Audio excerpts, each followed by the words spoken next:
with Max Wilbert. This is Justin McAfee with the Collapse Curriculum. And Max Wilbert, what's the name of your Biocentric, right? Yeah, that's right. And while people are filtering in here, um, we've known each other for quite a while. I Yeah, remember meeting you in Nevada when they were trying to build a big water pipeline to suck water out of rural Nevada and to feed the growth of Las Vegas, yeah, which estimates, I think they're trying to get up to almost another million people by 2050. Uh, that was around the time was the number, at least. It's been since 2018, I think. yeah, yeah. And we It, were on a run, right, with Native American prayer runners, land yeah. defenders, water protectors, Mhm. and that was my first film. I was there with my wife, Amy. It's a great film. Yep. It was wonderful to meet you and Amy out there as well. It's pretty funny thinking back now that we've become friends and that our work has gone on such parallel paths since then. Given that I had no idea who you were at the time, you were just the people with the cameras who showed up, and I didn't even expect to be on that prayer run. It was such a funny situation because I got a phone call from a guy named Johnny Bob, who's an elder, Western Shoshone elder from one of the native communities down there in central Nevada. I think he's from Austin, Nevada. And I had met him several years before fighting the Las Vegas water grab, and we did these. We called it the Sacred Water Tour or Sacred Water Gatherings, where we'd bring people together and invite them out to the lands that were threatened by this giant water extraction project. And we'd camp and we'd visit the different valleys that were going to be potentially impacted by this project. And we'd learn about the ecology of the area and also the indigenous history of the area. I was working with some other Western Shoshone friends on that project, and Johnny Bob showed up to one of those events. This must have been back in 2016 or somewhere around there. And I had stayed in touch with him a little bit since then, and he called me out of the blue and said, "Hey, there's this prayer run that's happening. It's leaving from the Swamp Cedars, I think on this day." And that was about all the information I had. So he didn't know too much about what was going on. So I just showed up. And when I got to the Swamp Cedars, I got there the night before the run was supposed to start, and there was nobody there. And I had bought all this food and supplies and just showed up to give the supplies to people and offer moral support. And I was planning to just head home after that, but there was nobody there. And I thought, okay, I'll just go to sleep in the back of my truck, wake up in the morning. And the Swamp Cedars is this very sacred site to Western Shoshone people where there were, I believe, 3 massacres of Western Shoshone people were committed there in the 1800s during the era of colonization. Hundreds and hundreds of people, men, women, children, elders, were killed there. And it's this very beautiful and ecologically unique place. It's the reason why people would gather there, because things like that just don't really exist in Nevada, which is on the floor. This is basin and range country, and on the floor of the valley, there's there's Rocky Mountain juniper trees growing there. It's very unusual to have Rocky Mountain junipers growing there, and very unusual to have them down on the valley floor like that. Very, It very is. unusual. Yeah, and there's all these springs in among these cedars. So, of course, this is why Western Shoshone folks going way back would gather there. And from what I understand, they'd meet up, like multiple different bands and tribes, and different people would meet up there and gather to, trade and hang out and meet each other and do all the things that you do when you're getting together and you've been living more isolated places. So then the next morning, after I slept in the back of my truck, I woke up and you and a bunch of runners had rolled up, including I believe the chairman of the Confederated Tribes of the Goshoot Reservation, who since passed, was there. Johnny Bob was there, and there were a number of people, and the run, this prayer run, just started, and somebody asked me if I wanted to run with people, and I was not prepared for that, but I didn't want to turn down that invitation because it was an honor to be asked, and and it's an important thing to do. And so I ended up spending a couple days running with you all, and yeah, we got a chance to camp together, and you and I and Amy got a chance to talk, and now here we are. That was almost 10 years ago now. Yeah, I'll tell you, you said it's interesting that that kind of led to or you've seen our work kind of work in parallel. I mean, I would give you credit for that actually, because prior to that time, and to the folks that were there, to be honest, the native people that were there, prior to that time, I worked in politics. I worked in Democratic politics. I certainly was concerned about the environment, and I had started my own business, and I was doing video work and stuff. And so that's why I'd been hired by this progressive organization in Nevada, which and they do great work. Progressive leadership plans in Nevada. But it was, it's still kind of like within sort of democratic politics, and I'd worked in elections and stuff like that. And it was around that time that run was won, and then shortly after that, I met this guy named Alan O'Neill, who had been the superintendent of the Lake Mead National Recreation Area. It's part of the Park Service, and he fell in love with Nevada and the Mojave Desert, and he wound up staying there. He took me out to another area and showed me where they were going to build these large wind turbines. I Mm, think there were 600 feet tall, and they wanted to build several hundred of them, and it would require all of this destruction of this mm, absolutely pristine area right next to a sacred Native American place called Spirit Mountain, which has now become, thanks to his work, thanks to, I mean, I've helped a little bit too here and there, but people did get together and they made that whole area. They got Biden to make it a national monument. It's now called Aviquame National Monument, mhm, just south of Las Vegas, in that little corner of Nevada. mhm, So but through that process of sort of seeing what renewable energy was doing, and to see how the native people, there was some people who were Dene from New Mexico and Arizona that were there, Pueblo as well, and just being around them for 3 days and hearing them, the way they talked about wildlife and the land itself and the water being sacred, and I don't know, it was like woke up something that was sort of kind of already, I think, within me, but it mhm, really brought it to the surface. It made it almost like legitimate or something. And I don't know, just meeting you and then following your work. And I think I read some books that you recommended. And mm. next thing you know, I was no longer in the neoliberal sphere. I was in the radical sphere.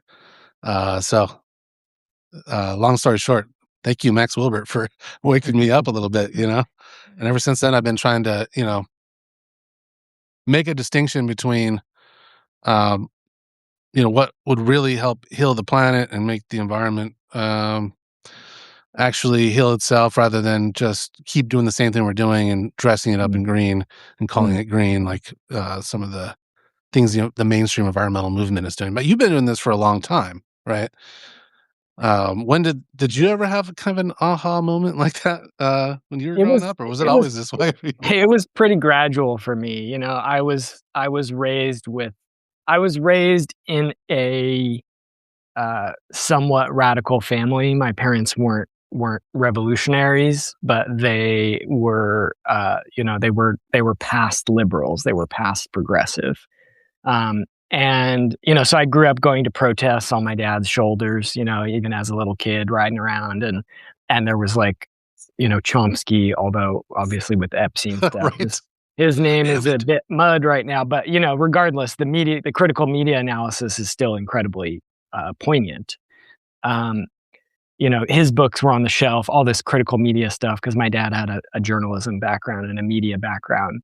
And my folks were involved in anti-apartheid protests and environmental protests and stuff like that. So it was passed on over multiple generations, going back to my grandparents on my mom's side. Um, but I also was growing up in Seattle, and in when I was I must have been 12 years old or something when the WTO protests happened in 1999 in Seattle, and that's the famous battle in Seattle.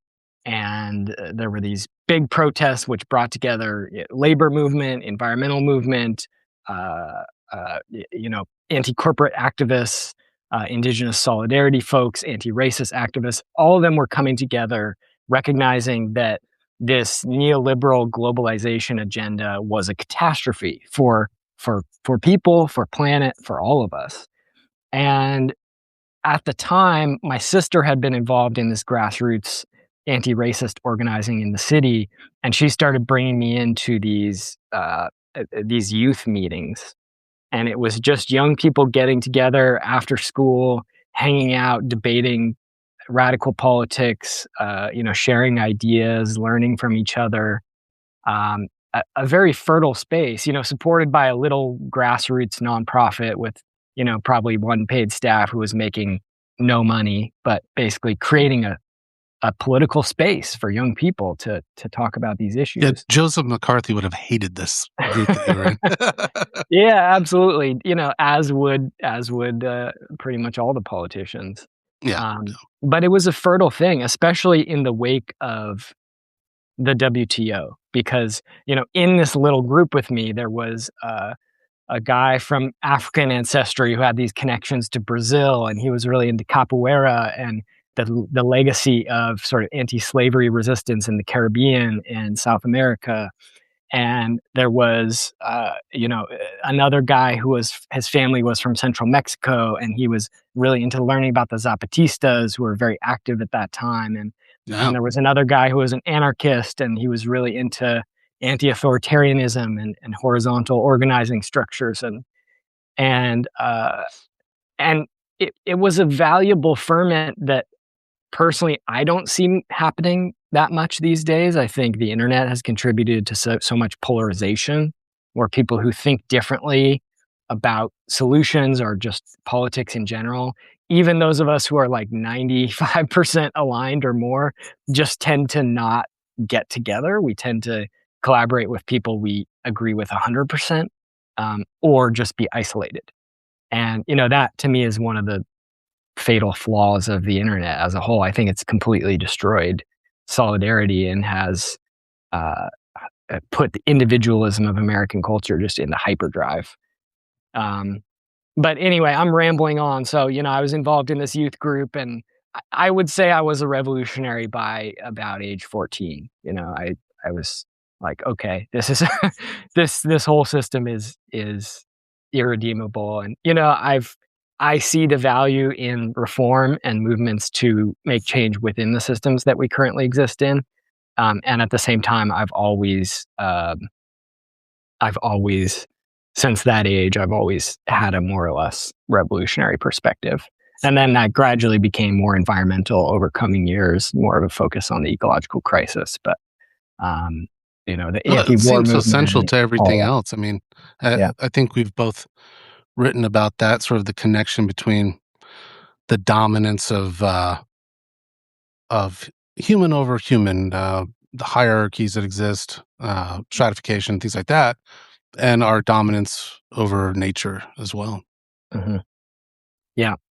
Yeah, absolutely. Well, I love I love your work, Justin, because you challenge that and you're helping. You know, I know that after we met, your work started to get more into collapse and prepping and training various outdoor skills and even verging into some of the tactical skills.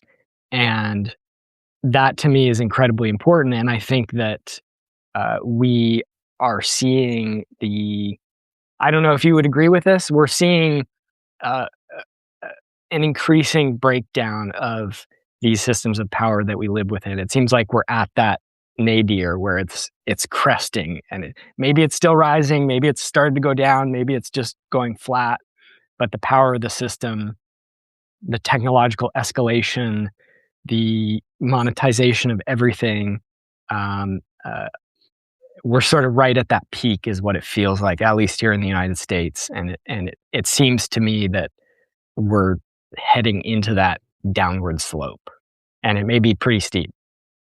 And I want to say thanks for everyone for commenting. We see you, and if we get to time, we might address some questions and stuff.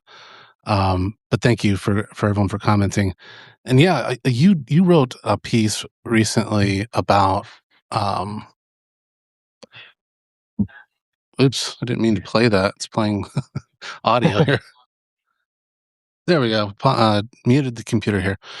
You wrote about sort of where we are in terms of, people might say fascism. Certainly, like you. In fact, I think I looked at your post and realized we both mentioned the Anatomy of Fascism, Mm, written in 2004, and I'd have to look to remember the people's names. I'm not great at that, but um, that fascism is, we can view it as being in stages. I think he mentioned 5 stages mhm, of fascism, and it appears that we're pretty close to being on the brink of the fifth one, but certainly in the fourth stage. Um, and you talked about, and this is related to what we're talking about with skills and things like that, because um, the conventional methods in a liberal democracy of dissent and as petitioning Congress for a redress of our grievances and these kinds of things may not. I mean, they really haven't worked well ever. They've only sort of somewhat worked. Things have happened. Environmental movement has made inroads on clean air and clean water over the years and things like that. But in reality, it's not been great, and it might just be completely useless going forward. And so then there comes a question of, what do you do then? What kind of strategy do you take then? And you mentioned, what does history say? And history says, like, even with how the United States dealt with fascism in Europe, sometimes before there's open war and things like that, that sometimes there's sort of like sabotage of the infrastructures that uphold it. So mhm. looking at that as a strategy that historically is works, rather than dissent has completely no use in that kind of environment. You want to talk about that a little bit more? Yeah, well, thanks, and I wanna ask you about your piece after this, and for folks who are watching, uh, Justin and I are gonna go through some of the recent things we've been writing and sort of discuss what motivated us, what was behind it, what are the key ideas. I haven't read all of his recent pieces, and I don't think he's read all of mine, as most of the viewers probably haven't either, but trying to introduce each other to the work and use this as a way to get into where we're thinking, where our thinking is in this political moment. So yeah, Justin, I that was my thought with this piece was to add in a discussion which I think is often missing. You know, this I wrote this piece just a few days after Renee Good was killed by uh, Homeland Security agents in Minneapolis, and I, like probably most people who are viewing this, I was disgusted and horrified. I wasn't shocked, frankly, because we've seen the government kill a lot of people throughout this country's history. It's Yeah, you mentioned COINTELPRO and some of these other yeah, I mean, government. this this is not an uncommon thing in American history for dissidents to be targeted with violence, sometimes fatal violence, by the state. And So I'm not surprised by it at all. But it leads me to think more and more about strategy.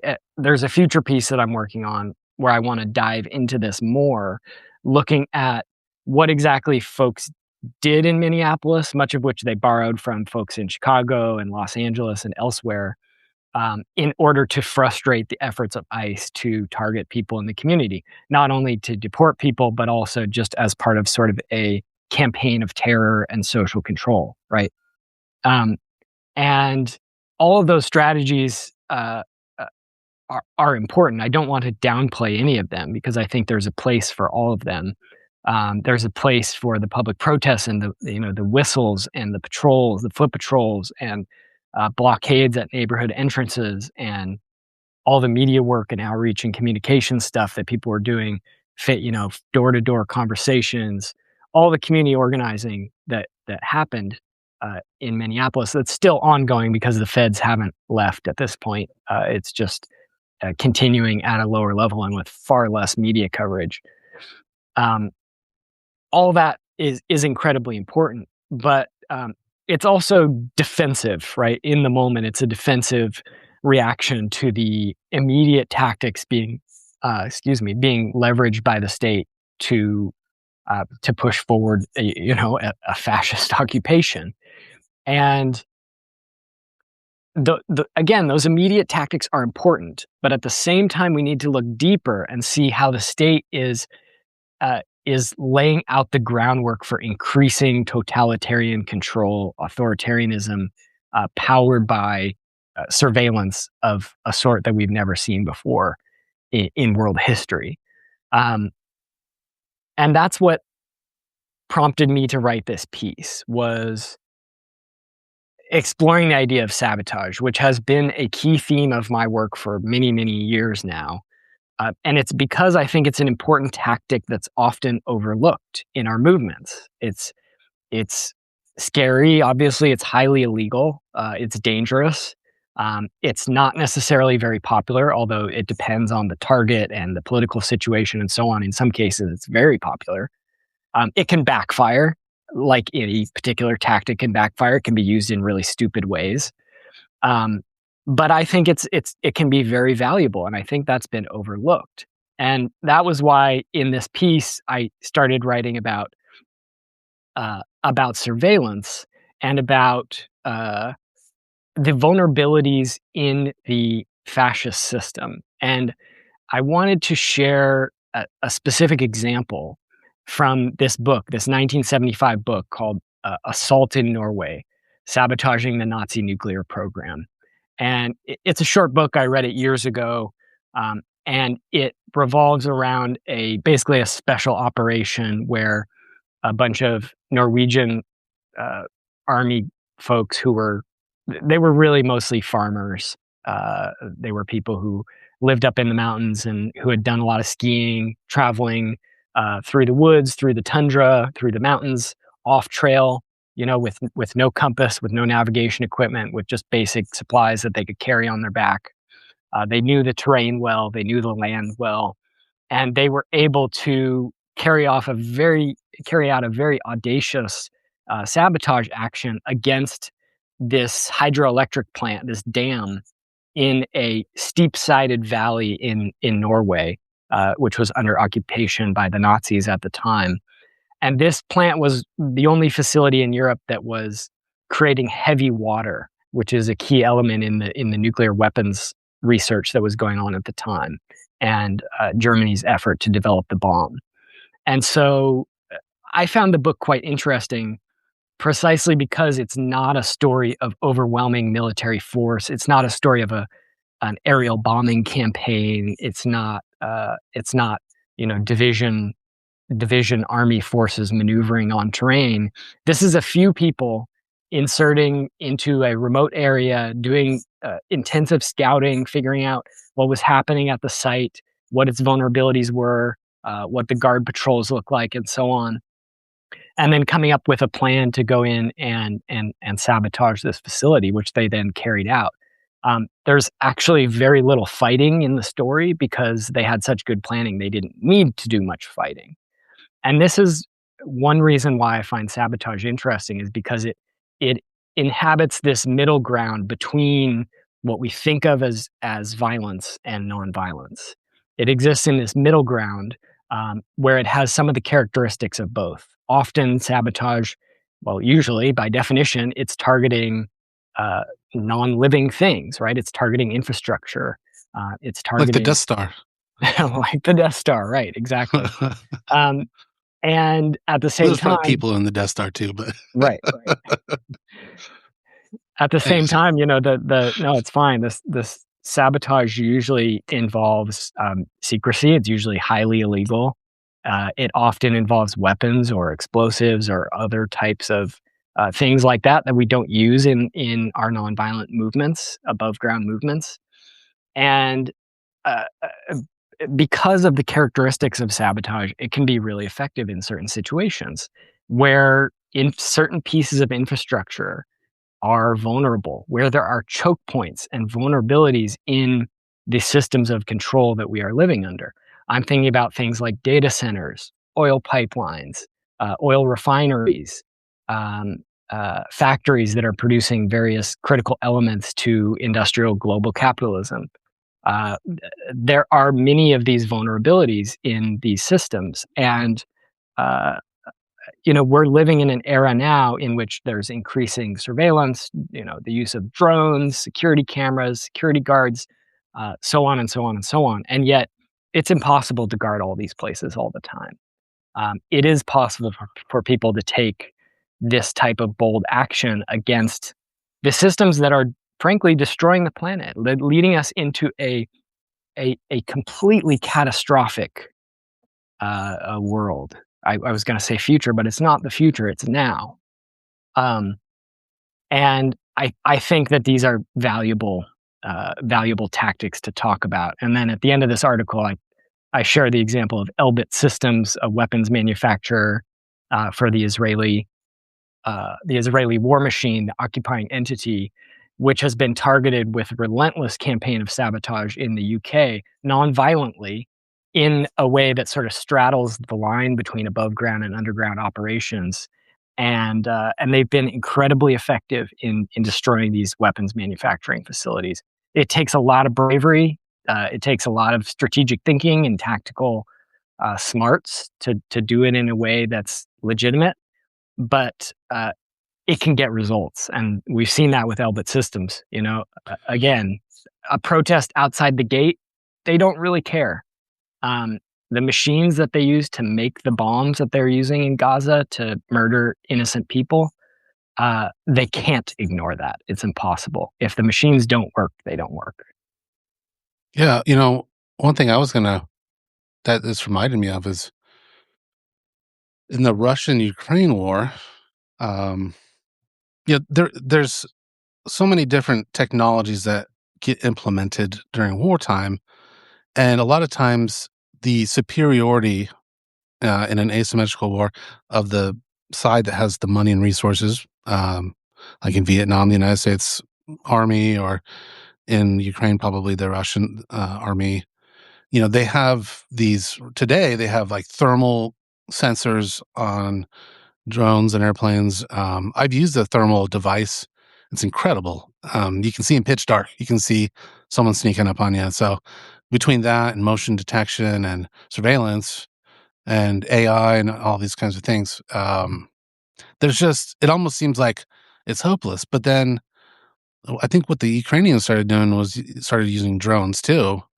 So people are using drones to deliver, different kinds of payloads or whatever, and it gets past a lot of the detection that like a human would um, set off. So there's always there's always ways around anything that that exists, and I think that takes imagination to do that. I mean, the Vietnamese war with the United States is a perfect example of the superior technology and the Mhm. resources don't always mean win. In fact, they rarely do really when it comes to when a society decides to really rebel. Because Yeah, that doesn't. I mean, it uses too many, especially if it uses too many resources. That's why the United States eventually left Vietnam because it was lasting for a long time, and it became too much of a resource drain. And I think the same is true in Afghanistan. I mean, ultimately, the Taliban is back in control of Afghanistan. Not that that's a mm, good thing or anything, but the point is that the empire, you know, has a limit to what it can actually do. yeah, But it takes a certain amount of um, conviction and strategy to be able to overcome that. Otherwise, right. it's a little easier for them to win. So, yeah, what are your thoughts on that? Yeah, well, I think you're right, and I think obviously the war in Ukraine is providing a real-time example of the evolution of modern warfare. And that's a conventional war, right? That's Right. not, it's got some asymmetric like characteristics happening because of how things are playing out. But I mean, you've got NATO and the United States backing Ukraine, after they, essentially fueled a coup against the democratically elected, prior president, and manufactured a pretense for war by trying to pull Ukraine into NATO, and created this, basically deliberately created a situation in which what now over, is it 2 million people have died and counting. I mean, this is just the disaster for the planet and the poor and regular people that war represents. And it looks like the U.S. is about to go into Iran again, and where Mm, there's of course sort of been an ongoing low level war for quite some time, with which heats up from time to time, but proxies and cyber operations and undercover strikes and all these different things. But it's a disaster, for the planet and the world when we see this happening. But I think you're absolutely right. There was a piece actually that was written in The Nation somewhat recently, reflecting on the idea of revolution and how, the classic revolutions that we often look at in history as case studies of how small groups of people who don't have all the power, who don't have all the weapons, but who have conviction, can do something incredible, can overturn a dictatorial power. One example that was brought up in this Nation article was, Fidel and Che and all those guys landing in Cuba with just a small group of them, going up into the mountains and talking with people and building their power and eventually overthrowing the Batista regime. And, they didn't have to contend with night vision and drones and AI powered surveillance and, a world in which every cell phone could be either a listening device or a bomb, following the Israeli supply chain attack, model on Hezbollah. Um,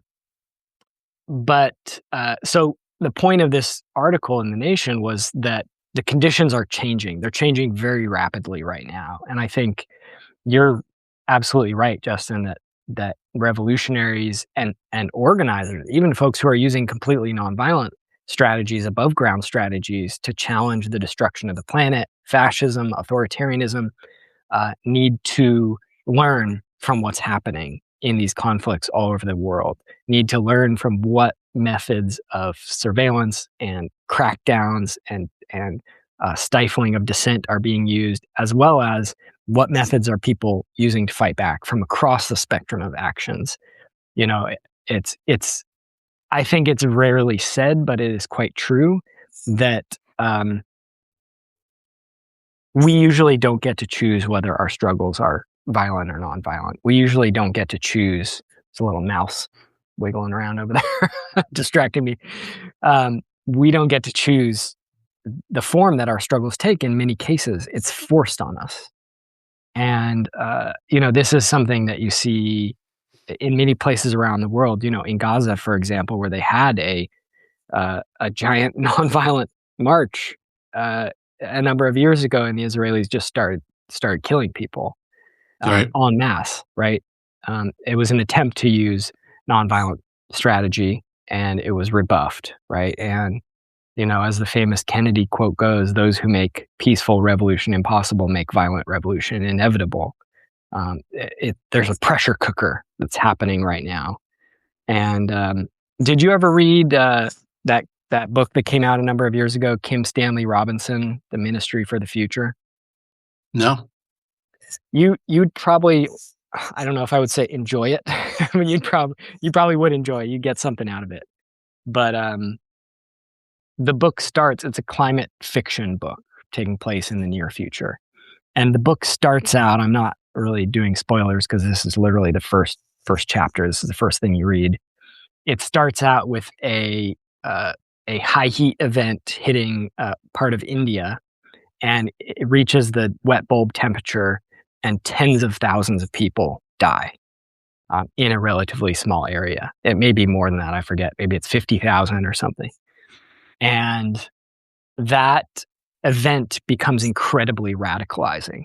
And it leads to, among other things, in this book, it leads to the formation of a group called the Children of Kali, which is an underground clandestine organization. Again, this is in the book. This is fiction.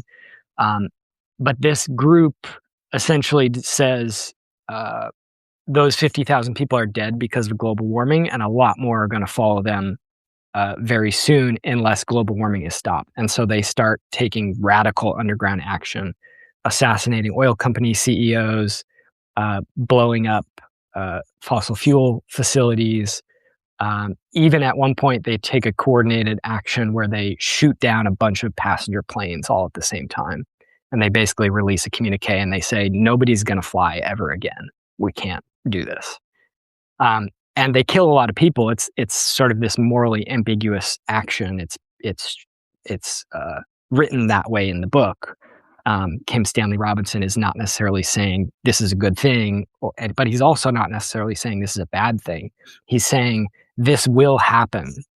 This type of thing will happen unless we address the underlying contradiction, this global warming contradiction that's happening in society.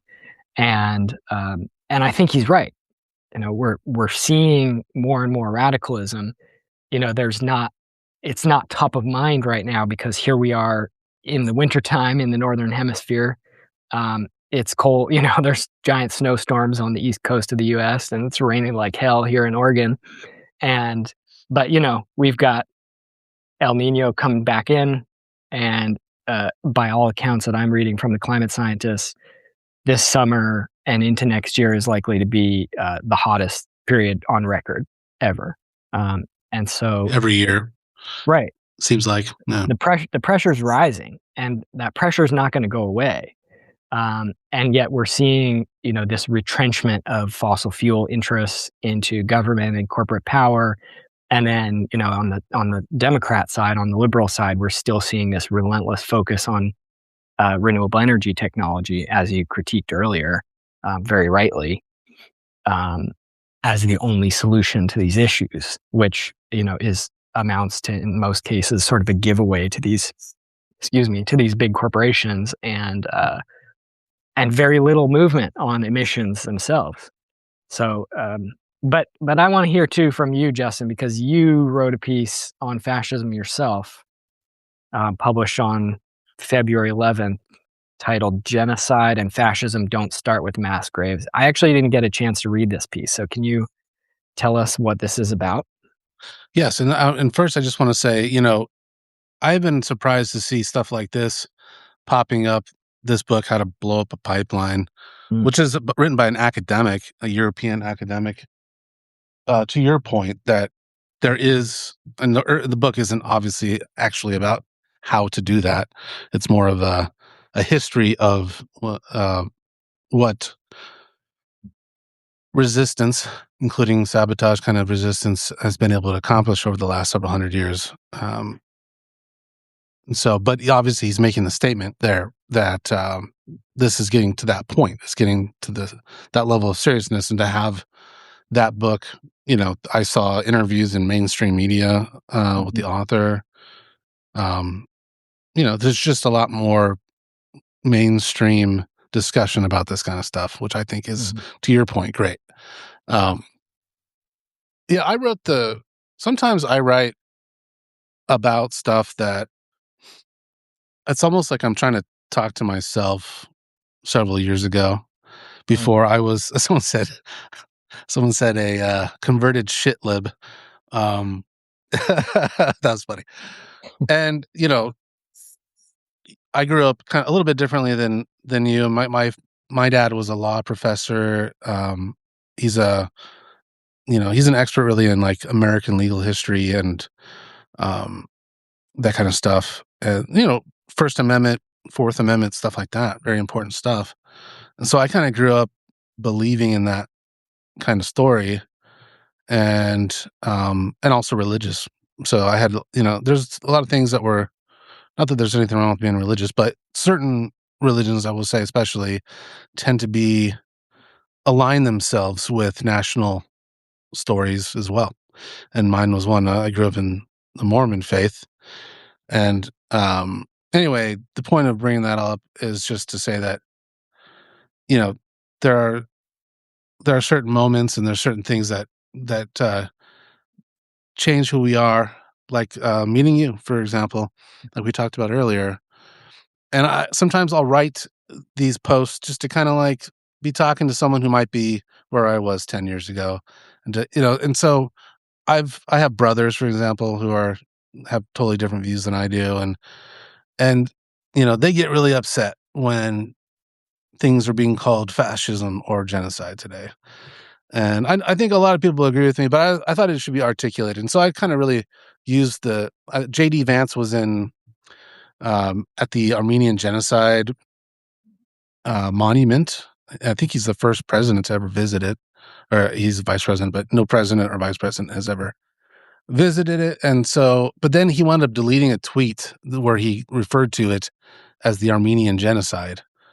And I think Obama had recognized the Armenian genocide, or maybe Biden it was. I can't remember, but Trump is, I think, he's always doing the deals. So I don't think he wanted to upset the Turks. And so they pressured them to delete the tweet. And so anyway, I just thought it would be a good time to use that sort of as a vehicle to talk about when we should use those terms, fascism and genocide, because you don't necessarily want to throw them around lightly. Um, you wouldn't want to, like some people will use the Holocaust and say, well, if you're just calling ICE fascists, then you're diminishing what the Nazis did to the Jews in the Holocaust. And I thought it was important to, I went to the Dallas Holocaust Museum. My wife's from Dallas, and so we went and checked it out, and they had a whole uh, area that was dedicated to genocide. And this guy named Gregory Stanton, who's president of Genocide Watch, he had like 10 stages of genocide that when I was visiting there, I think it was may have been during the time when the war in Gaza had started. And I just noticed that a lot of those markers were there. And a lot of people, deny that this is a genocide happening in Gaza. Mm, And I thought it was important just to emphasize the fact that with both fascism and genocide, there are stages to it. mm, You don't want to start calling it genocide or fascism when there's 7 million people who are dead. You want to start calling it that before those people are dead. And so there may not be 7 million people dead in Gaza, although there's certainly probably 100,000 people, including many women and children. Um, and there may not be millions of people dying in the United States, but is power being consolidated? What are the stages of fascism? You know, proto-fascists, they form typically in response to a perceived national crisis or sense of national decline. That's certainly happening in the United States. There's check number one. Number two, rooting in the political system. The movement becomes a legitimate player on the national stage. It begins mm, forming alliance with established conservative elites who view the fascists as a useful tool against their own rivals, particularly on the political left. mhm, You see those different stages that happen. They start to seize power, dismantle democratic systems. Uh, a big thing is, hypercriticism of the institutions, which I can relate to, and I think those are valid. But the question is, what is the intent? Is the intent to dismantle democratic institutions and then replace them with autocracy, or like a decentralized system with expanded rights? That's the difference between me and a fascist. Right? So mhm, it's not that you can't criticize institutions or even dismantle them, but it's the intent behind it. And I think particularly when you know like with genocide, one of the things that happens is you start classifying the differences between people, um, using stereotypes, dehumanizing them, calling them vermin. That's one of the stages that are in genocide, dehumanization. The Tutsis called, in the in the Rwanda genocide, the Tutsis were referred to as cockroaches, Mm. and the Nazis called the Jews vermin. And you see some of that rhetoric sometimes when it comes to immigration or immigrants in the United States. Yeah. And so recognizing all of those obvious stages was the point of my article, where it's, hey, Mm. it's okay to use these terms to call out what we're seeing, Mm. and to try to change the tide, if you will. Yeah. Yeah. Absolutely. Well, it's a great piece, and I hope folks will check it out. I think it's really important to understand those phases. Um, I've been rereading the book, "The Rise and Fall of the Third Reich," Oh, yeah. and it details in exhaustive uh, detail how the fascists took power. It wasn't an overnight process. It was very drawn out. And before the war actually began, there were quite a number of territories that were seized without any or much violence. Czechoslovakia and various other areas were taken well before the war started. And as we see what this administration is doing, trying to seize Greenland, taking Venezuela, working to build alliances where they aren't outright working to seize power, but with places like, allying with these far right forces, which are ascendant in places like Costa Rica and Ecuador and Bolivia and Hungary and in many different areas around the world. Um, and of course, in some ways, this isn't unique to Trumpism. This is something that Democratic administrations have done in their own way as well. They have worked to maintain a status quo that is, in many ways, more acceptable to people in the West, especially liberals, excuse me, in the West, um, by maintaining these long-term historic alliances with the EU, with Canada, by not antagonizing NATO and so on. But the purpose of those military and trade alliances has always been to maintain the United States' dominant hegemony in the global economy, and to facilitate systems of resource extraction, wealth generation, and military power on a global scale, which have maintained the empire. So I think it's a mistake to look at Trumpism as an aberration. In many ways, it's a continuation, it's an intensification of ongoing processes of empire building and strengthening that we've seen. And I've made the argument for many years that Democratic administrations have, in recent times, especially under Obama, to a lesser extent, but also true under Biden, been the more effective imperial administrators. They've been more effective at building the power of the state. But there's all kinds of arguments that can be made about that. I've seen it described as a ratchet system, where the Republicans crank things further to the right, and so they increase military power, they increase funding for surveillance, they cut taxes on the wealthy, they do everything possible to increase the power of the ruling class and to build an outright violent authoritarian empire. This was true under Bush, it's true going back. And the Democrats uh, essentially Normalize it act as a almost. ratchet system. They normalize it, right? They may roll back some of the more unpopular elements of it. They're going to write some great press releases about how they represent change, but they're going to continue it. And a great example of this is, of course, Obama's approach to the global war on terror, which was started under the George W. Bush administration. But Obama vastly expanded that and presided over the what essentially amounted to a global shadow war, which has never stopped, wherein you have Delta Force and all these secretive U.S. military special forces going in all around the world and killing tens of thousands of people with no press coverage, no uniforms, no journalists present. very few news stories, and often very little justification for the people they're killing. I just read a book called The Fort Bragg Cartel, which was describing how the death squads uh, have operated in Syria, in Afghanistan, in Iraq, Somalia, Nigeria. Um, Often they would find a target who was, uh, either known to be associated with one of these terrorist or militant groups or suspected to be. They would go in and kill everyone in the household with them at night in a surprise raid. And then they would take any cell phones they found, any paper documents, anything, and anyone's name and contact information who they found on those lists, they would go and kill them too, regardless of what was the nature of their association. It could have been somebody they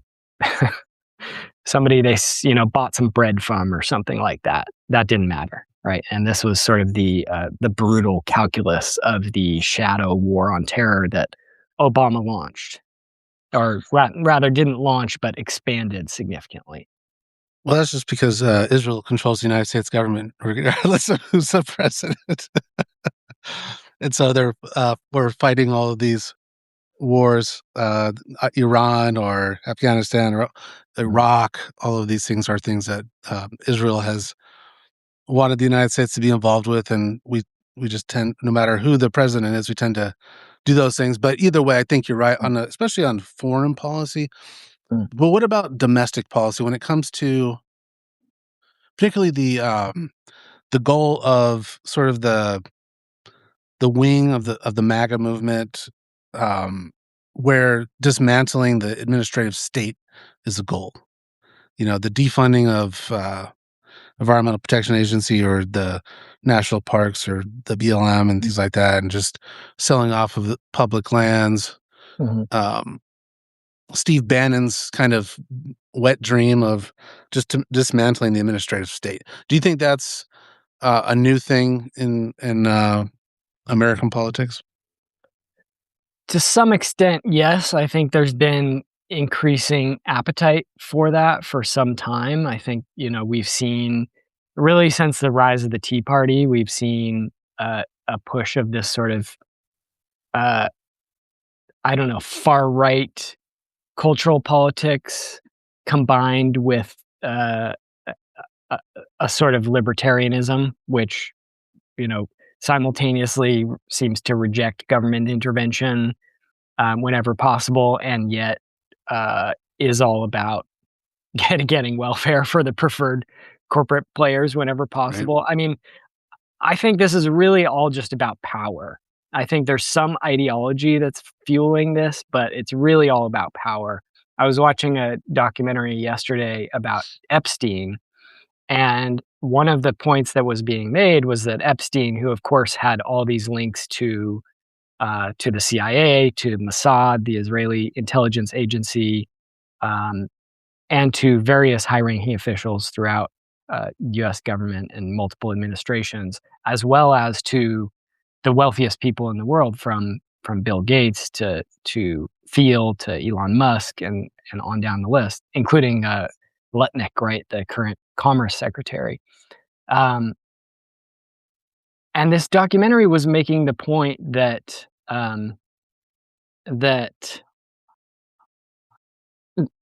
that uh, Epstein also had pretty significant connections to Steve Bannon.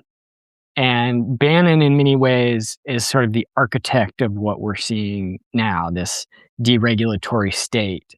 Epstein also had links to the founder of 4chan.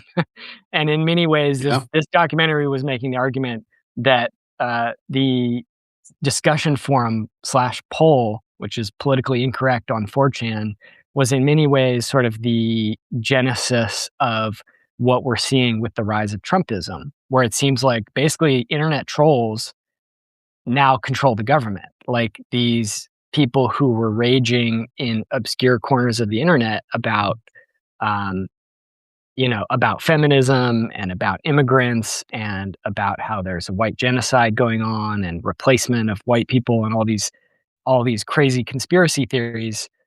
They're now running the government, right? We have these not even disguised racist dog whistles being put out daily by federal administrations, on Twitter, which has essentially been weaponized as, a exceptionally powerful propaganda platform, for this political force.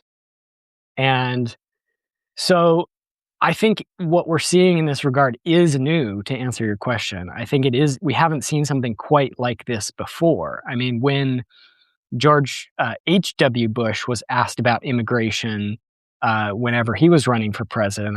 I don't even know what year that was. I was not born yet, I don't think.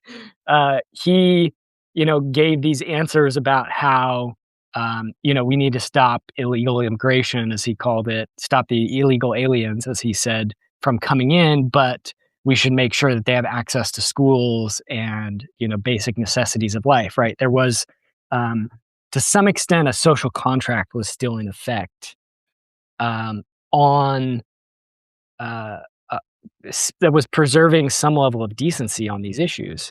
And I think I blame a lot of this on the internet, where I think the most extreme rhetoric has been weaponized. And actually, one of the pieces that I'm working on for the future here is how I think the internet is evil.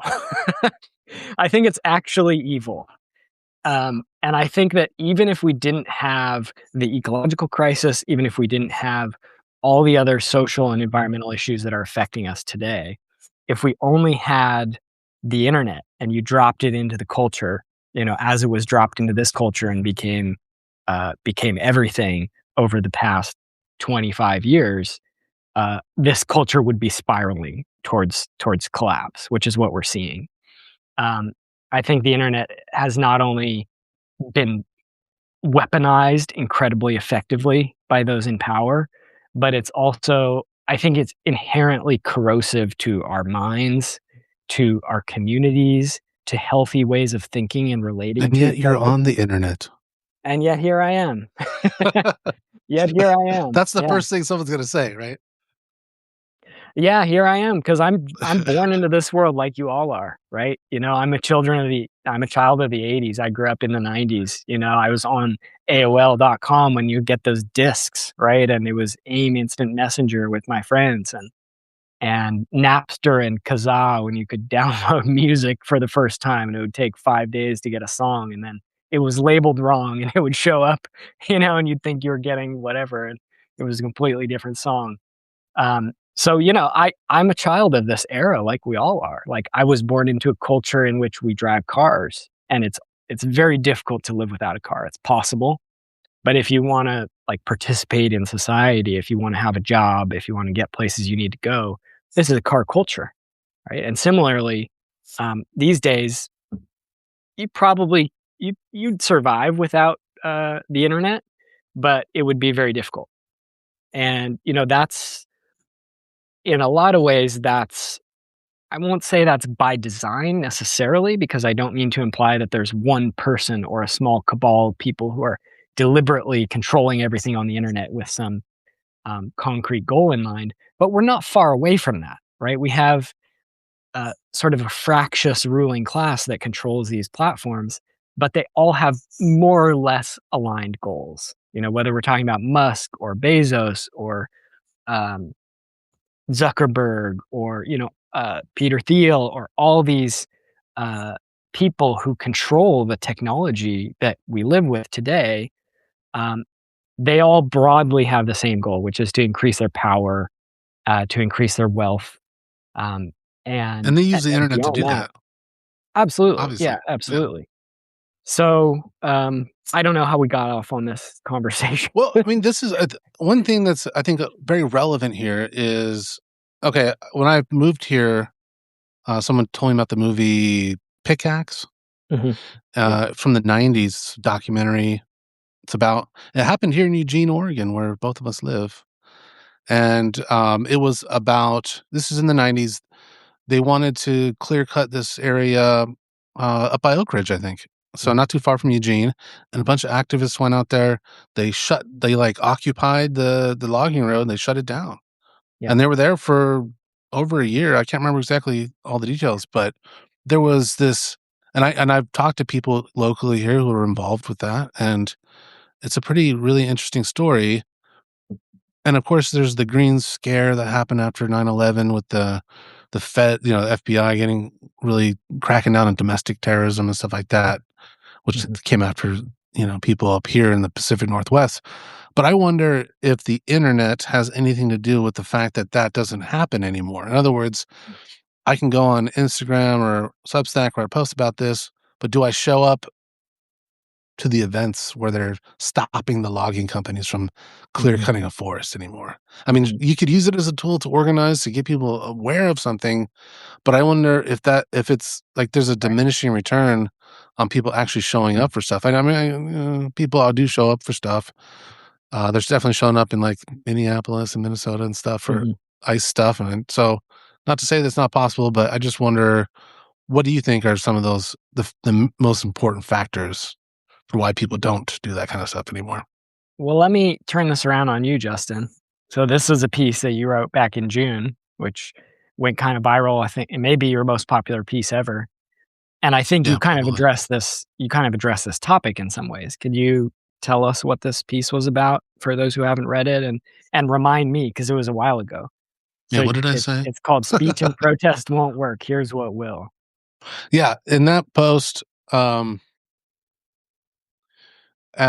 last year I wrote a lot about. Um, there was a book called Total Resistance. It was written during the world, like sort of Cold War era Mhm. in Europe, and it was to prepare citizenry for authoritarian rule. Like if the Mhm. Soviets were to come in and take over their country, I think it was it was it Switzerland where that Yeah. book was written. Yeah, yeah. But anyway, so that was the context. At the time, I was writing kind of a lot about that kind of stuff. I was writing about the Vietnamese War, the Vietnam War, their resistance that had been happening before the United States got involved in for almost 80 years, I think. But I talk about operational mentality in that, and I was trying to encourage people because people were showing up for these protests for sure. Um, I think there was the No Kings protest. That was the context of that post. Mhm. And tons of people showed up to those protests.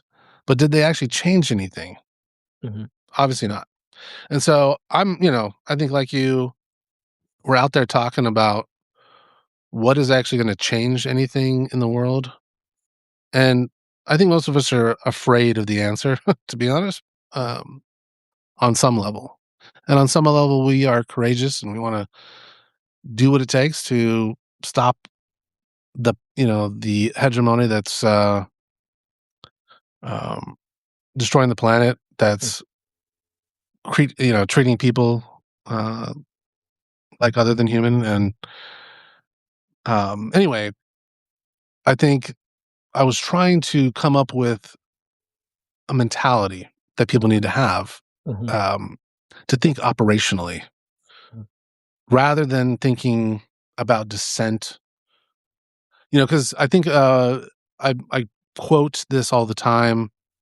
Um, Frederick Douglass, who was a black man, abolitionist during the time of abolition, and he said that power never cedes to anything but a demand. Mhm. Yep. It never has, and it never will. Mhm.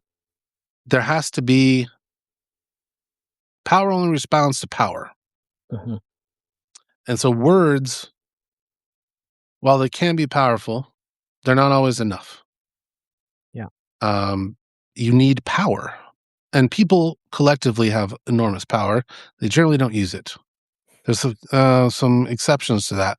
I think the term I've heard you use, and maybe Will, your buddy, is a a mass, sort of like a what's the word you use? It's like there has to be a certain number of people for the power of people to be effective. A critical Mhm. mass, I think that's the Yeah. term. Mhm. And we don't always reach that critical mass. But if you do, like the bus boycott in Montgomery, Alabama, during the civil rights movement, you had a critical mass of people standing up to a system that was corrupt and um, oppressive, Mhm. and they used that critical mass of people to boycott the bus system, which would bankrupt the bus system. Mhm. It wasn't words, Yeah. it wasn't a protest. The civil rights movement was won through power, and if it wasn't power, like political power or financial power, it may have been a power of destroying property, like riots and things like that, which everyone, there's people who are like, the left is always rioting and stuff like that. They're just violent, even though the violence that's not seen towards people is ignored as being just. So there's that too. But anyway, the point is that when I wrote that piece last year, I was talking about finding a way to create power, and there's different strategies there that I've learned from reading a lot of your stuff and other stuff. Is that power, sometimes it's not easy to create a critical mass of people, and I don't think there was a great number of people that was involved in the American Revolutionary War, for example. Um, so sometimes there are strategies that don't necessarily require a critical mass of people. Although that is nice if you can get that, that's the way to go. But I see that being difficult in this time. Although maybe we are entering in a period where that could be possible if Right. um, the grievances of people become such that Mhm. people are willing to do it. Yeah. And it's interesting because I have seen people on the right side of the spectrum um, coming to terms with things like wars, foreign wars. Even some of the American first people are starting to talk this way, that going to war with Iran that's not America first. You know, Mm. um, Yeah. giving money to corporations and cutting programs of American people like healthcare. That's not America first. That's corporations first. So there is some of that starting to happen. So maybe that can grow, and maybe there can be a greater number of people that really. But what would that take? That would take a certain strategy and Mhm. an organizing for that to actually be effective. A critical mass. A critical mass of people would all have to decide to sacrifice their own comforts to force those in power to change, and that is not out of the realm of possibility. I would suggest people keep trying to do that and looking for opportunities, Absolutely. because that could Mm. absolutely happen. Yeah. But there's also the opportunity for small numbers of people. The problem there is it does take even greater courage, greater risk probably, to do those things, to do the kinds of strategies. But what I suggest in the article is begin thinking that way, beginning to connect with people who are thinking like this locally, because that's what really is going to. I mean, I think online we're talking. Of course, we live in the same town, but um, we talk to people all over, and we help people in other Mhm. communities to start thinking this way. But I wrote that article in thinking that not only for myself, but for other people who, wherever you live, try to connect with people locally Mm. and start thinking about start thinking like winning the. I think I called it winning the day or winning the hour. A lot of times, this is kind of a military mentality: is you can't win a war right now. You can only win this hour right now. So whatever you're doing right now in this hour, try to win that. Try to win what you're doing now. The war will take care of itself. I mean, in other words, that's the only thing you can really do. I think we maybe lost Max, but um, yeah. What are we doing right now? I can't win. Next year. I can only win what I'm working on right now. So, thinking about how we're managing our time in relation to the goals or strategies of our mission. Well, I think we lost Max here. Let me see if I can get him back on. They took him down. You're right. They did.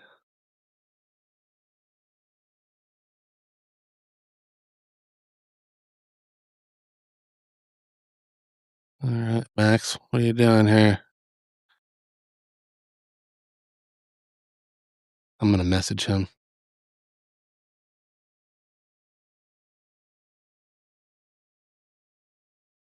If I could, this is new for me, guys. This live experience. Okay, there he is. Sort of. Okay, there we go. I think I can bring him back on.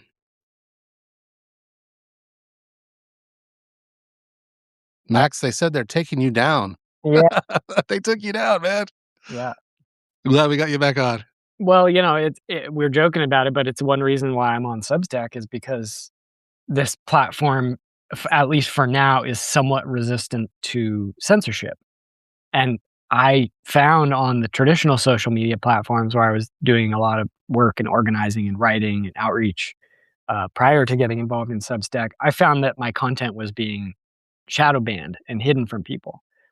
And by nature, that type of shadow banning is impossible to prove.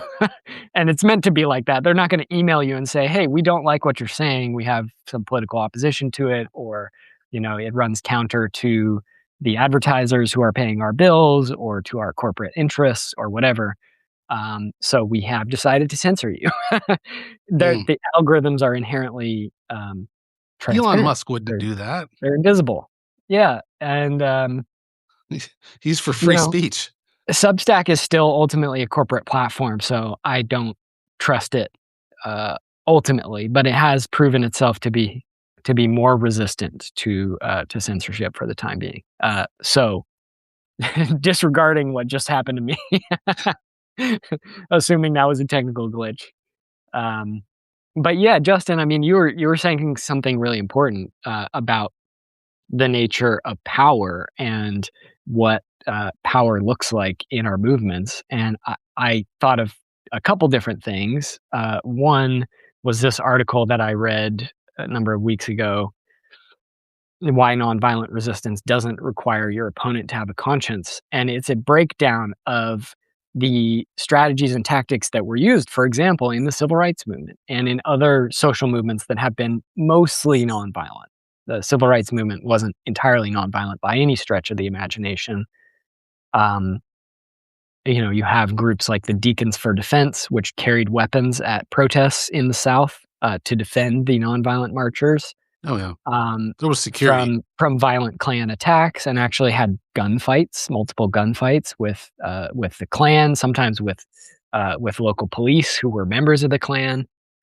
Um, Martin Luther King Jr.'s house was at one point described as being an arsenal because he had so many guns inside his house.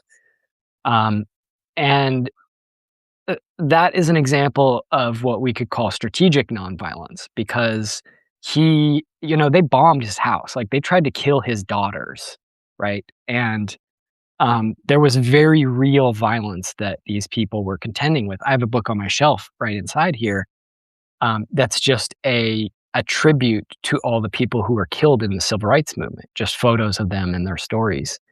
And there were many cases in which people in the civil rights movement used weapons either as a deterrent or to actually fight people um, in order to defend their right to push the movement forward, mostly nonviolently. So I think it's a mistake in a lot of ways to say that a movement is completely nonviolent like that. It may be mostly nonviolent. It may have been characterized by nonviolence, but it's just not accurate to say it was entirely. But this article right here that I'm sharing the screen, it's using this example of pillars of support, which comes from Gene Sharp. Gene Sharp was a Oh yeah, nonviolent strategist He A also worked for lot the of CIA though, right? Yeah, there's a But he's good. complicated He's still got some good legacy. stuff. There's a complicated legacy there. A lot of Yeah, people, yeah. especially who come out of communist socialist politics, look at Gene Sharp and say, "That's the guy who helped the CIA plan color revolutions and other sorts of, um, quote unquote grassroots uprisings to overthrow authoritarian socialist communist states." Um, Other people look at him and say he was somebody who helped liberate these people from authoritarianism, who's responsible for more revolutions than Karl Marx. Um, Authoritarianism and is authoritarianism, it doesn't matter to me. yeah, I mean that's mostly my view as well. I think both perspectives on this man hold some elements of truth. Um, one certainly can't look at the Stasi and the KGB and the authoritarianism that was taking place within a lot of the Soviet bloc and across the USSR and say that was a good thing. Those were free, liberated societies.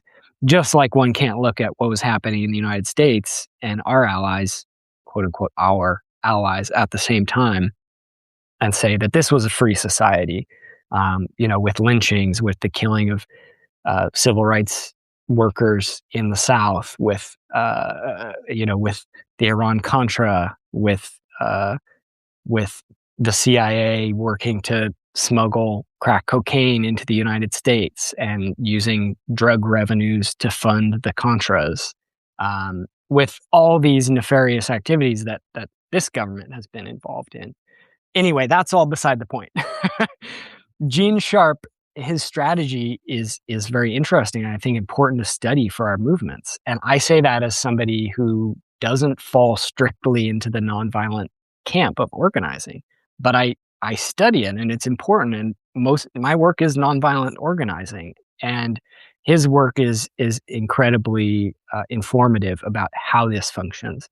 And I think what we've seen in Minneapolis is a great example of how this plays out on the ground, where, between strikes and boycotts and different economic forms of pressure, um, where a grassroots media outreach, the dissemination of video from people on the ground, these bottom up network signal groups to disseminate information, those are addressing the media pillar, where you've got incredible amounts of pressure building on the police and institutions within the state to try to get ICE out or mitigate their behavior or things along those lines. And then even in the military, where you've got pressure building inside elements of the National Guard and these different forces.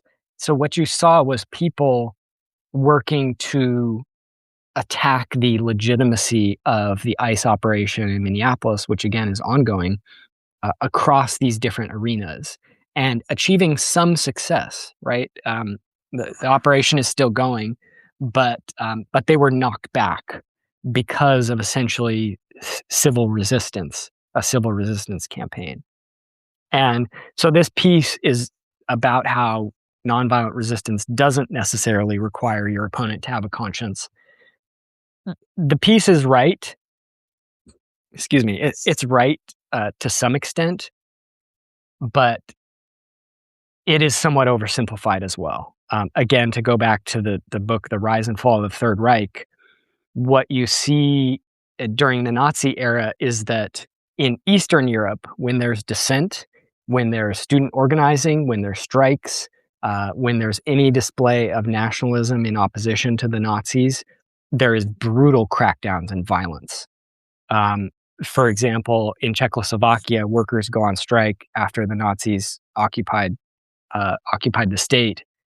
Workers went on strike and the SS showed up. They take the leaders of the strike and they pull out their guns and they say, "We're going to kill these guys right now, right here, unless you all go back to work." And so they go back to work because they're facing mass execution. It wouldn't have ended with those few leaders. Whereas in Western Europe, this is all driven by the Nazi, racial purity ideology that saw the Eastern Europeans as being, whatever, impure and Slavs and Jews and and saw the Western Europeans and Nordic peoples and so on as being the Aryan purebloods, essentially. Um, so in Western Europe, you didn't have the same thing. You didn't have the same degree of crackdown. There was a much greater degree of liberty and freedom allowed for some basic forms of resistance. So people who did things like strike or protest the regime or do graffiti against them, they would get arrested. They might get the crap beaten out of them, but they usually wouldn't be killed outright. And so I think there are situations in which nonviolence is going to be ineffective because the oppressor has no conscience, right? If that level of brutal violence is going to be applied in the face of violence or of nonviolence, then it doesn't really matter, right? It's basically, can you defend yourself or not? Do you have the force? Do you have the power to defend yourself or not? That's really all that there is.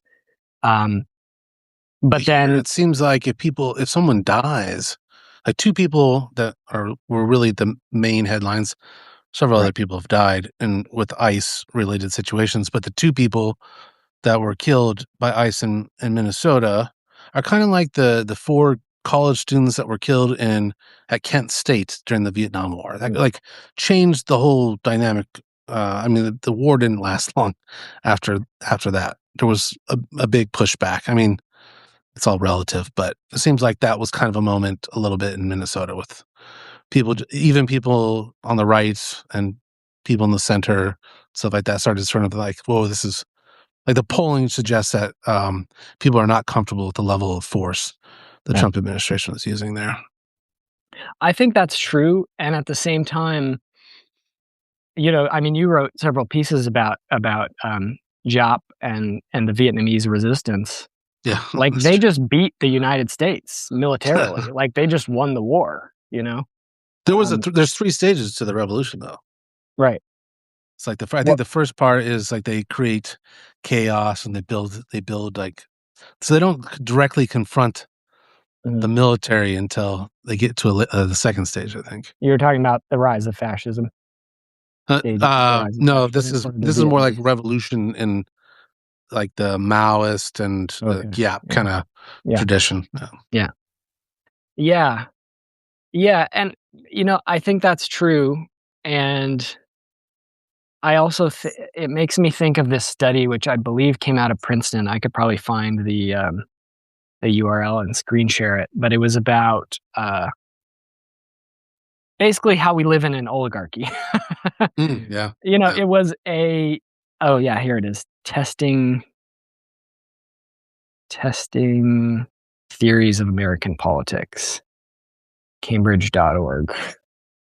I don't know where the study was done. In fact, I in a recent article I published, I basically was it was called like after 250 years there's still taxation without representation, Mhm. and that was one of my arguments is that basically it's openly sort of acknowledged that we live in a oligarchy that the our representatives don't um both in public perception and in like sort of empirical studies suggest that public opinion has almost zero influence Right. on laws that are passed by Congress. Yeah, and that's exactly what this article, this scientific paper was about. Was they did an analysis and they found that economic elites and organized groups representing business interests have substantial independent impacts on U.S. government policy, while average citizens and mass-based interest groups have little or no independent influence. So basically, what they did in this study is they looked at, okay, for a given policy, let's say it has very low support among the American people and it has very high support. How does the difference in that level of support influence the likelihood of actual policy change?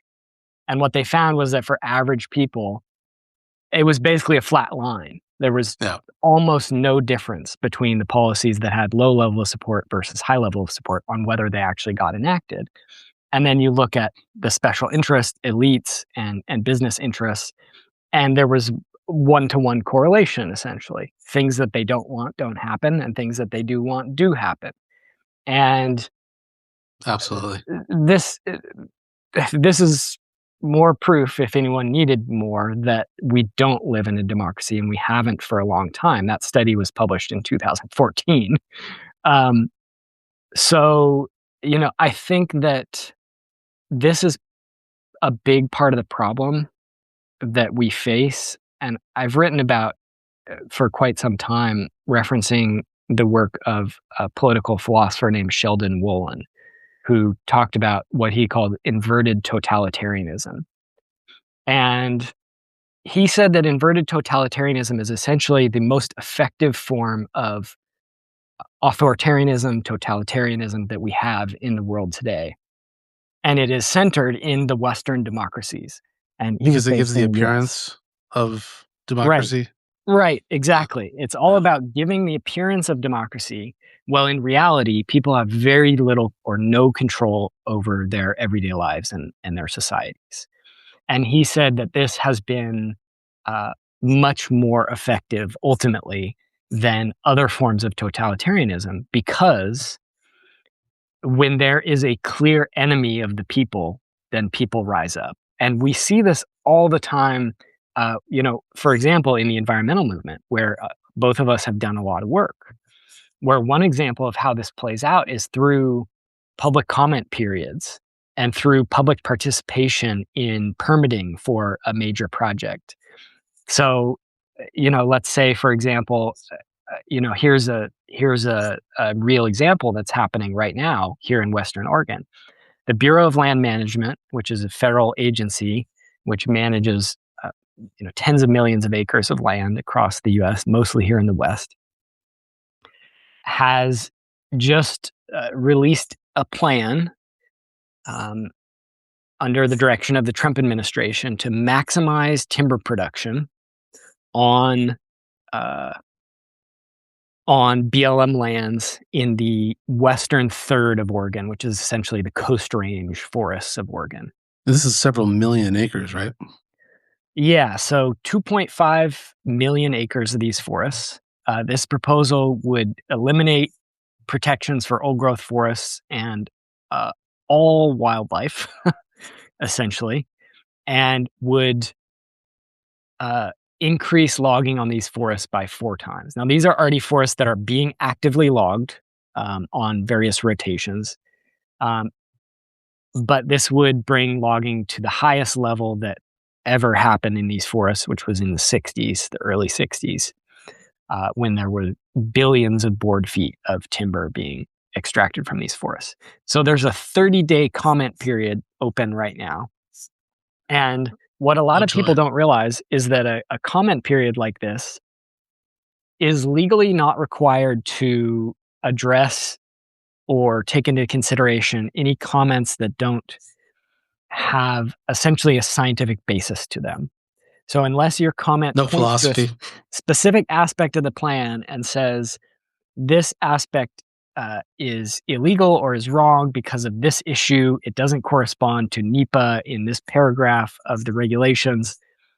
If you write a comment, it might be the most beautiful thing in the world, saying why you oppose these projects, why you love these forests. I go hunting for chanterelles out there all the time. I went deer hunting and elk hunting in these forests this past year, trying to get food for my family, um, just in my backyard almost. Um, and I could, write all that down and they would just ignore those comments. And that's what happens with a lot of these projects is that, Not that they're going to listen to the scientific ones either. well, yeah, the scientific ones open up a process for legal challenges. Okay. So a lot of people say, if you want to oppose a project like this, make public comments that address the substantive administrative and legal problems with the project, because that way you can sue. And if you didn't make a comment and you file a lawsuit, then you're less likely to have standing in the lawsuit. Anyway, Trees should have if standing. people's eyes are glazing over, that's the whole point. Right. That's the Right. whole point, is that your eyes are glazing over and you're bored as hell because we were talking about the destruction of millions of acres of forests, an ecological apocalypse for salmon, for the climate. This is these forests in Western Oregon have been measured to have the highest carbon sequestration of any forest on Earth. And they want to clear cut millions of acres of them. I And would assume that. instead, we start talking about regulations and NEPA and public comments. And Jane Ann Morris, who was an anti-corporate power activist years ago, she described these public comment periods as being like a black box. You put your public comment in, and you think you participated in a democratic process, but nobody's reading your comment, and it doesn't go anywhere. And that's the thing, is that these regulatory systems are not set up to regulate corporate behavior ultimately. They're set up to regulate us. They're set up to regulate you. They're regulating your behavior and how you participate, quote unquote, in what ostensibly is the management of public lands. Of course, these are stolen indigenous lands. These are lands of the Siuslaw people, the Coos, the Lower Umpqua, the Siuslaw, these different tribal nations which existed here historically. Traditionally, it's their lands, but under U.S. law, these are public lands, which supposedly means they belong to all of us. But Now, we don't get to make the decisions. couldn't these rules that they come up with about comments be challenged in court as well? Because, I mean, I guess it depends on who's the judges deciding on this, but isn't there laws in place protecting the process and allowing public comment and things like that? I hear your tone of voice, Justin. I mean, look, I'm a radical, and I'm very critical of these regulatory and administrative processes. At the Mhm. same time, there are people who choose to fight in these arenas, and Yeah. all the more power to them. I'm going to support them. There are people who've stopped projects using NEPA, using lawsuits, using public comments as part of that process. Um, and that's great. Like, use every tool that we have at our disposal to stop these projects. But I don't think we can lose sight of the fact that these systems aren't set up to defend the planet. They're set up to administer the destruction of the planet.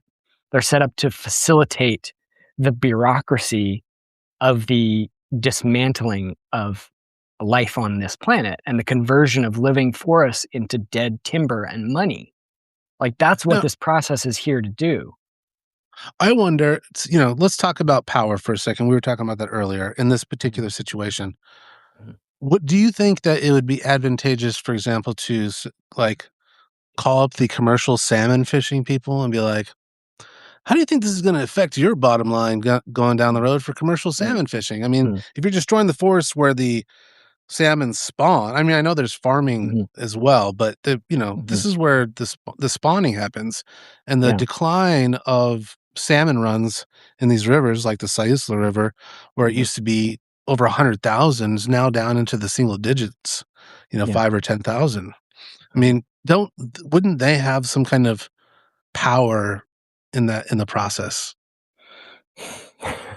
I know it's sort of like making Well, a deal with the devil in a way, but I mean, it's tricky. There are a lot of communities around the world that have fished for a long time and have done so in sustainable ways. yeah, Modern industrial fishing is the furthest thing from that.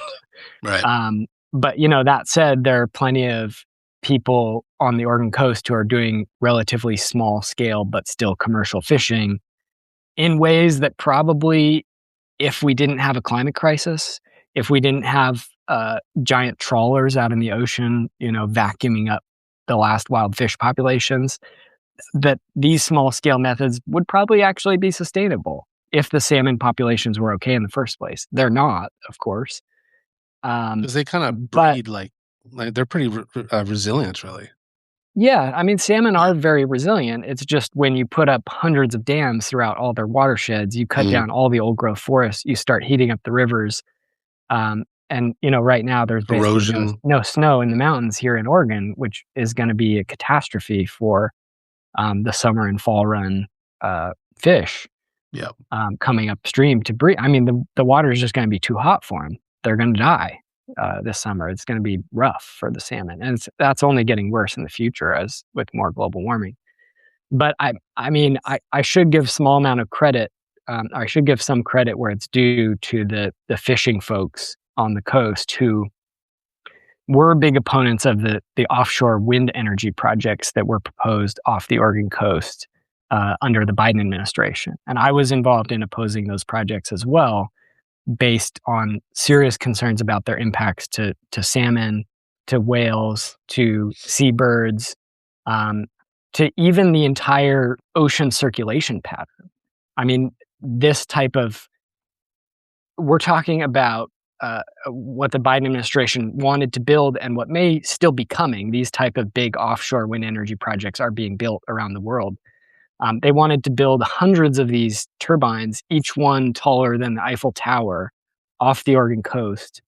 Um, and one of the major concerns among ecologists is that those turbines could remove so much strength from the wind and change how the wind flows and interacts with the ocean in those final miles as it approaches the shore, that it could actually alter the upwelling current, which brings cold, nutrient dense water from deep in the ocean up to the surface. It's called the California Current. It runs up and down the West Coast.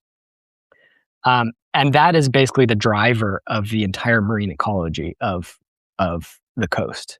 I mean, Mm. that's why we have kelp forests. That's why we have salmon and rockfish and in a few places where they're still left, uh, why we have sea otters and this incredibly rich ocean ecology that, I mean, it's very diminished from what it was prior to the impacts of civilization. But that current is life for these coastal ocean areas, and that's the big concern. That's one of the big concerns with these massive offshore wind turbines. Those projects have been put on hold under the Trump administration, but they're going to reappear if the Democrats get back in power. Um, but the fishing groups actually did oppose those turbines and brought what political weight they have to bear. I mean, they don't have a ton. They're not giant corporate operations. They're relatively modest, although still large and economically quite powerful compared to me. I'm just some guy who has a Substack. Um, but I will give them credit for that because they were concerned about impacts to fish.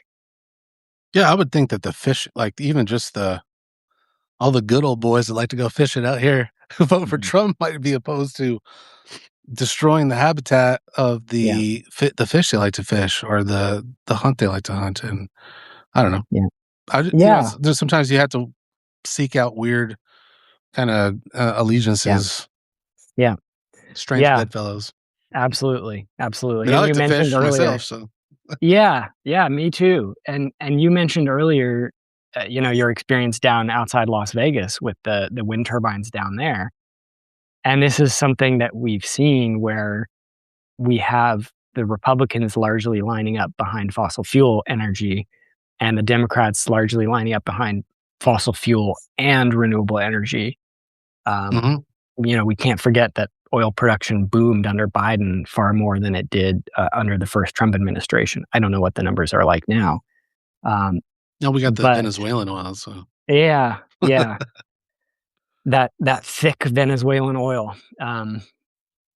So, ecologically speaking, both mass scale fossil fuel use and mass scale renewable energy are a disaster for the planet. They just are. And, this is sort of where we get into the scope of the human impact, the total human impact on the planet. Industrial civilization is just destroying life on Earth. And, if that civilization was powered by free, abundant nuclear fusion, that would be an ecological disaster. Even with zero carbon, it would be a disaster because because what it is it would. fueling? Right. What are we fueling? And by the way, the amount of energy we use goes up every year. It's never Mhm, peaking or going down. It's always going up, and it's used to produce more goods, mhm. to consume more, Yeah. to build more. So that all requires natural resources, right? Like minerals, timber, like which is what we're talking about, right? Mhm. These 2.5 million acres that they're going to open up to increase logging when Yeah. Oregon has 90% of its old growth forest already eliminated. So we're in like first growth, second growth forests in Oregon already, which is not the same as old growth forests. It's not the same for the salmon and for the wildlife and for erosion and for fires, right? The fires are worse Yeah. because old growth forests are more resilient to Mhm. fires. Yeah.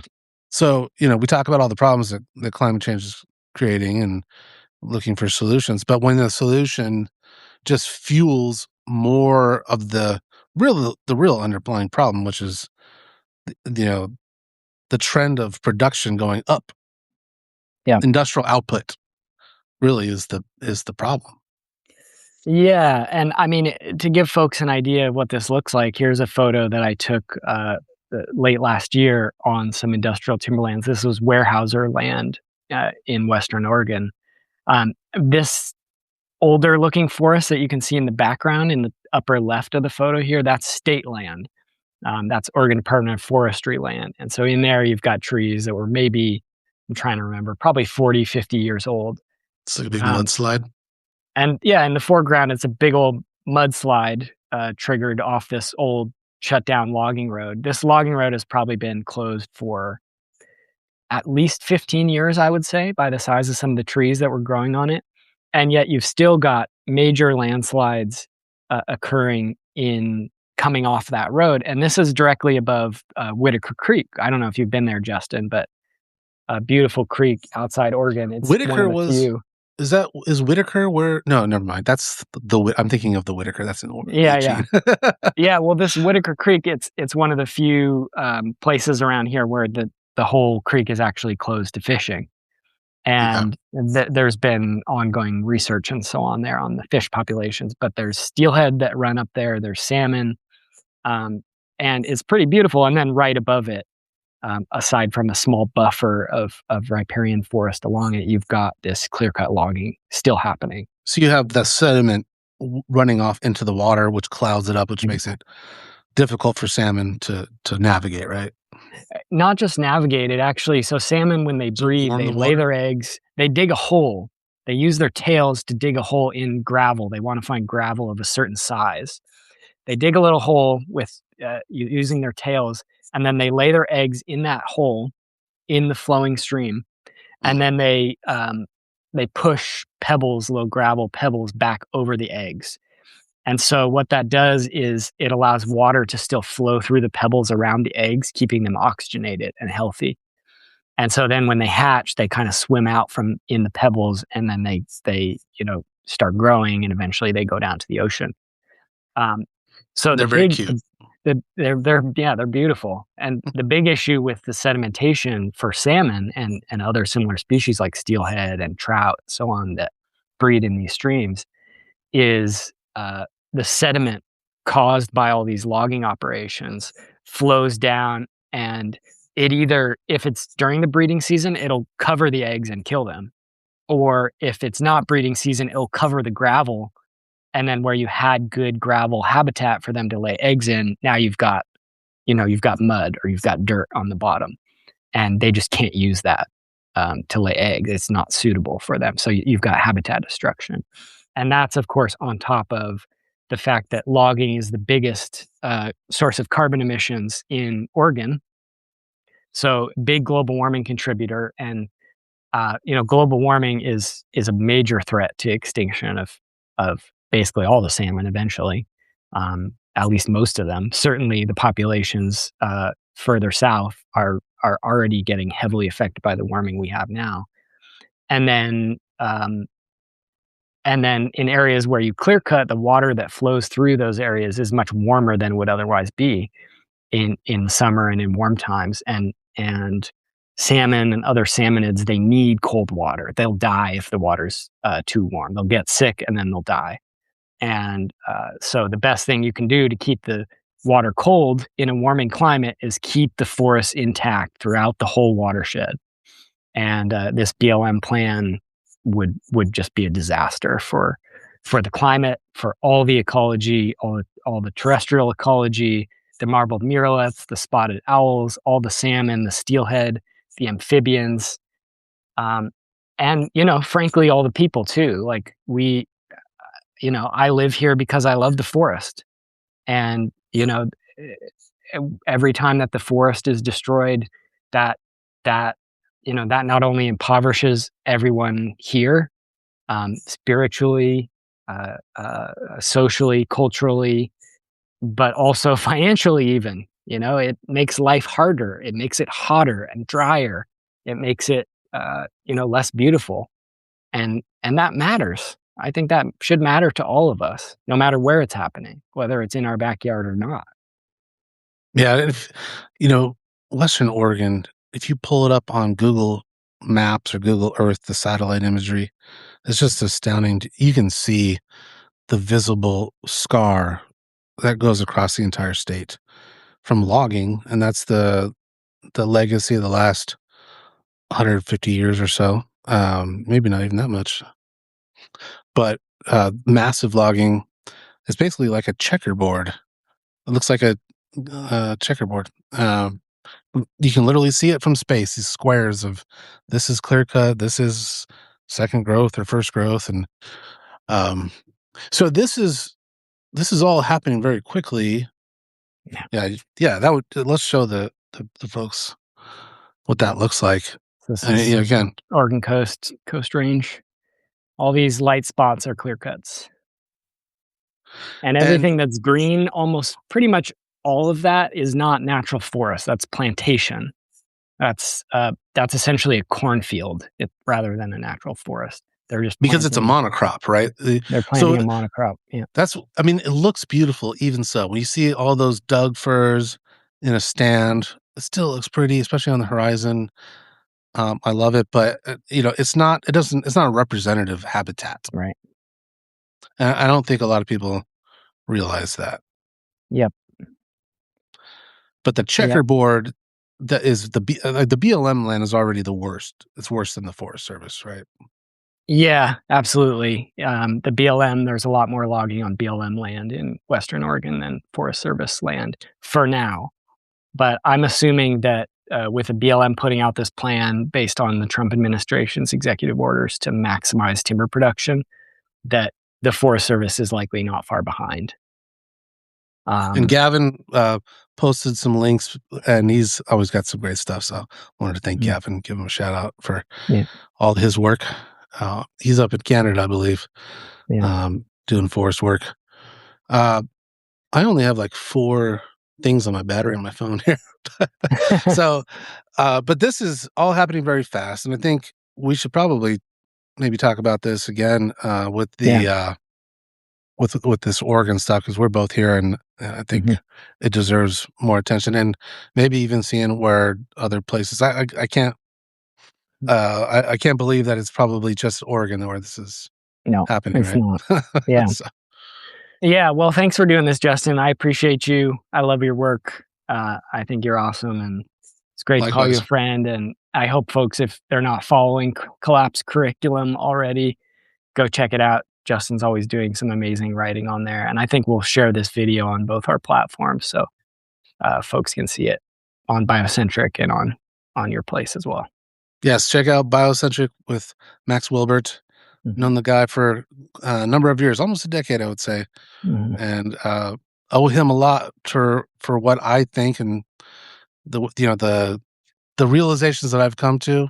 Gotta thank the Mhm. guy for that. And we appreciate your showing up and all the comments, for checking us out here on this live. And yeah, we'll see you again soon. We're gonna keep doing this. Yeah. Appreciate Thanks, y'all. Justin. Thanks, everyone, for joining. We'll see you soon. Take care.